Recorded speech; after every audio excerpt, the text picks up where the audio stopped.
السلام علیکم ورحمۃ اللہ وبرکاتہ۔ تمام تعریفیں اس رب ذوالجلال کے لیے ہیں کہ جس نے آسمان کو عرش معلیٰ کی نسبت سے زینت بخشی اور زمین کو روضہ رسول اللہ صلی اللہ علیہ وسلم کی نسبت سے زینت عطا فرمائی، اور صلاۃ و سلام ہے پیارے آقا صلی اللہ علیہ وسلم کی ذات بابرکت پر، آپ کی آل پر، آپ کے اصحاب پر، آپ کی ازواج پر، اور میں احسان مند ہوں تمام صحابہ کرام، اولیاء اعظام، تابعین، تبع تابعین، محدثین، فقہا کا کہ جن کی محنت سے ہم تک دین مبین پہنچا۔ آج بتاریخ 21 جمادی الاولیٰ سن 1445 ہجری، 6 دسمبر 2023 بروز بدھ میں ایک اہم پیغام اور ایک اہم موضوع لے کر آپ کی خدمت میں حاضر ہوا ہوں۔ آپ نے اس موضوع کو اول سے آخر تک ایک ایک لفظ کر کے ضرور سننا ہے، اور تنہائی میں بیٹھ کر میری ان لفظوں کو، میری ان باتوں کو آپ نے توجہ کے ساتھ، دھیان کے ساتھ آپ نے ان کو سوچنا ہے اور سمجھنے کی کوشش کرنی ہے۔ موجودہ حالات میں جو مذہبی امور، دین اسلام کے اہم موضوعات پر جو اختلافات کا ایک بازار گرم ہے، آپ دیکھ رہے ہیں سوشل میڈیا پر ہر شخص دوسرے کے ساتھ اختلاف کرتے ہوئے نظر آ رہا ہے۔ ہلڑ بازی، ایک دوسرے پر آوازیں کسنا، چیلنج بازی، یہ ایسا ماحول یقین کریں میرے محترم دوستو، محترم سامعین، ہمارے اسلام کی ساخ کو کمزور کر رہا ہے۔ غیر مسلم ہم پر ہنس رہے ہیں کہ مسلمان آپس میں کس طرح لڑ رہے ہیں۔ میں تمام علماء کرام، مذہبی سکالر، اپنے نوجوان دوستوں کی خدمت میں درد دل لے کر حاضر ہوا ہوں کہ آپ اس بات کو سمجھیں کہ قرآن اور سنت کی کیا رہنمائی ہے کہ ہم نے آپس کے اندر اگر کبھی اختلاف کرنا بھی ہو تو اختلاف کرنے کا حق کس کو ہے، قرآن نے کیا تعلیم دی ہے، اور اسی طریقے سے اختلاف کتنا کرنا ہے، کس انداز میں کرنا ہے، اور اختلاف کرتے ہوئے دوسروں کے ساتھ ہم نے معاملات کس طرح رکھنے ہیں، اس بات کو سمجھنے کی بہت شدید ضرورت ہے۔ سب سے پہلے آئیے 15واں سپارہ سورۃ بنی اسرائیل میں میرا رب ارشاد فرماتا ہے، اعوذ باللہ من الشیطان الرجیم، بسم اللہ الرحمن الرحیم، ولا تقف ما لیس لک بہ علم، کہ جس چیز کا علم نہیں ہے اس کے پیچھے پڑنے کی ضرورت نہیں ہے۔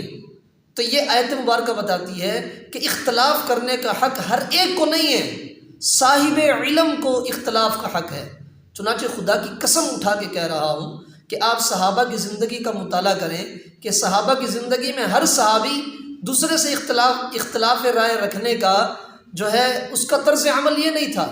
بلکہ چند صحابہ کرام جن کو فقاہت کا علم حاصل تھا، وہ صحابہ کرام جو ہے قرآن و سنت کی روشنی میں دلائل دیتے تھے، باقی صحابہ کرام ان کی بات پر عمل کیا کرتے تھے۔ خود قرآن مجید میں موجود ہے، وَاتَّبِعْ سَبِيلَ مَنْ أَنَابَ إِلَيَّ،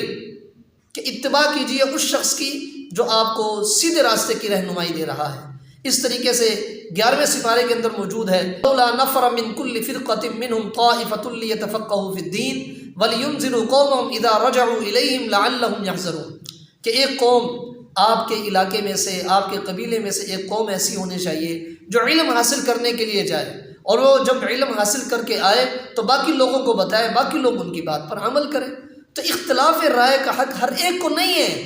کہ چند حدیثیں یاد کر لی، چند جو ہے قرآن کی آیات یاد کر لی تو اس سے پھر میں جو ہے نا اتنا صاحب علم بن گیا کہ میں اختلاف رائے کروں۔ دوسری بات، اختلاف رائے کرنا ہے تو کس انداز میں کرنا ہے؟ اللہ کا قرآن بتاتا ہے وَجَادِلْهُمْ بِالَّتِي هِيَ أَحْسَنُ، کہ اس انداز میں اختلاف رائے پیش کیجئے کہ جو اچھا طریقہ ہو، خوبصورت انداز ہو۔ ہلڑ بازی، ایک دوسرے پر طعن و تشنیع، چیلنج بازی قطعاً اسلام کا طریقہ نہیں ہے، اس سے بچیے خدا را۔ میں نوجوانوں کی خدمت میں عرض کرتا ہوں کہ اس کو سمجھیے، یہ قرآن کا فیصلہ ہے۔ یہ بھی کوئی طریقہ ہے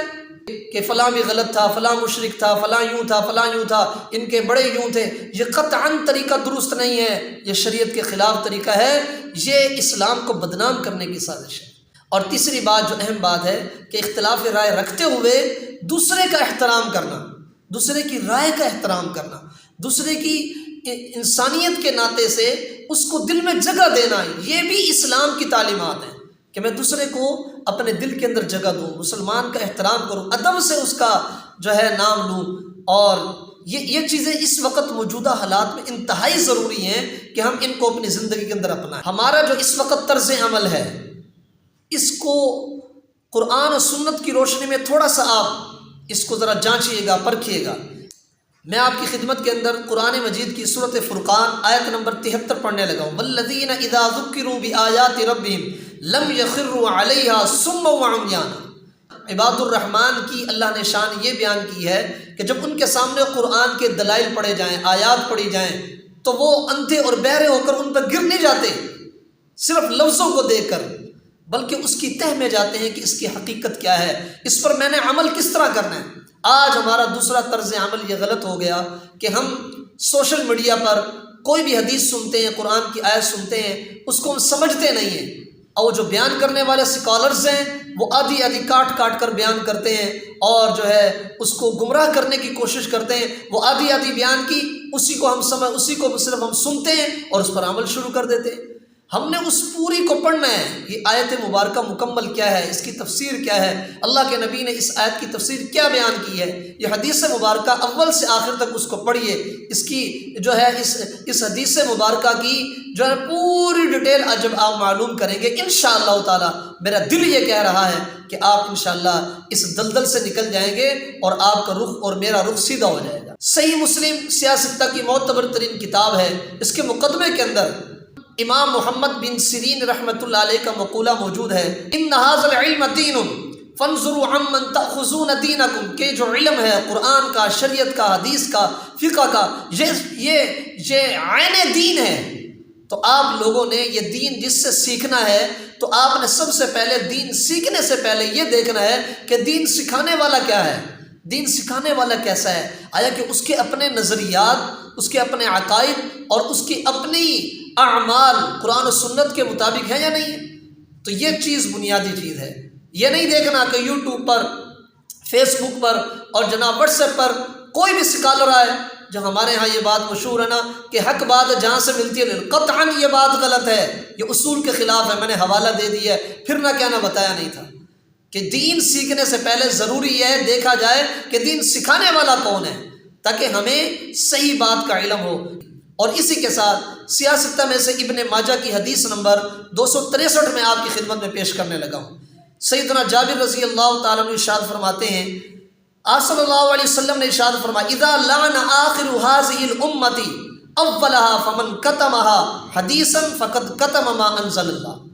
کہ جب میری امت کے بعد میں آنے والے لوگ اور پہلی میری امت کے جو لوگ گزر چکے ہیں، صلحاء، اولیاء، اتقیاء، محدثین، فقہاء، صحابہ کرام، تابعین، ان کو لانتے کرنے لگ جائیں، ان کے کیڑے نکالنے لگیں اور ان کو غلط ثابت کرنا شروع کر دیں، تو اس وقت ضرورت یہ ہے کہ احادیث کی روشنی کے اندر صحیح بات کو پیش کیا جائے۔ آج یہ اسکالرز ہیں، ان کا کیا حال ہے؟ ان کا کام ہی یہی ہے جو ہمارے سلف صالحین جن کی نسبت سے، جن کی محنت سے ہم تک دین پہنچا، ان سے کاٹا جائے، ان کو بدنام کیا جائے، ان کے ساتھ ہمارے نسبت کو ختم کیا جائے۔ جب ان سے نسبت ختم ہو جائے گی، جو اس وقت موجودہ اسکالرز ہیں اپنی عقل سے جو سمجھ کر ہمیں غلط دین پیش کریں گے، غلط نظریہ پیش کریں گے، وہ ہمارے نوجوان اس کو قبول کر لیں گے۔ تو یہ اہم بات ہے، حدیث سے مبارکہ کی روشنی میں آپ کو جھنجھوڑ رہا ہوں، میری بات کو توجہ سے آپ نے سننا ہے، رات کو تنہائی میں بیٹھ کر اس کو آپ نے دل میں جگہ دینی ہے۔ اسی طریقے سے میرے محترم دوستو، علماء کرام کی ذمہ داری ہے۔ امام ابو بکر رحمۃ اللہ علیہ نے اپنی کتاب السنہ میں صفحہ نمبر 787 پر یہ حدیث نقل کی ہے۔ سیدنا معاذ بن جبل رضی اللہ عنہ فرماتے ہیں، رسول اکرم صلی اللہ علیہ وسلم نے ارشاد فرمایا، اذا زارت الفتن والبدع وسب اصحابی فلیظہر العالم علمہ فإن لم يفعل فعلیہ لعنۃ اللہ والملائکۃ والناس اجمعین، کہ جب امت کے اندر فتنہ پھیل جائے، بدعتیں پھیل جائیں، صحابہ کرام کو برا بھلا کہا جانے لگے، جیسا کہ سکالرز آج کل کے جو سکالرز ہیں، جو ہمارے سیدنا امیر معاویہ رضی اللہ عنہ کے خلاف مختلف قسم کی تاریخی روایات لے کر اور احادیث مبارکہ کی غلط تعبیرات پیش کر کے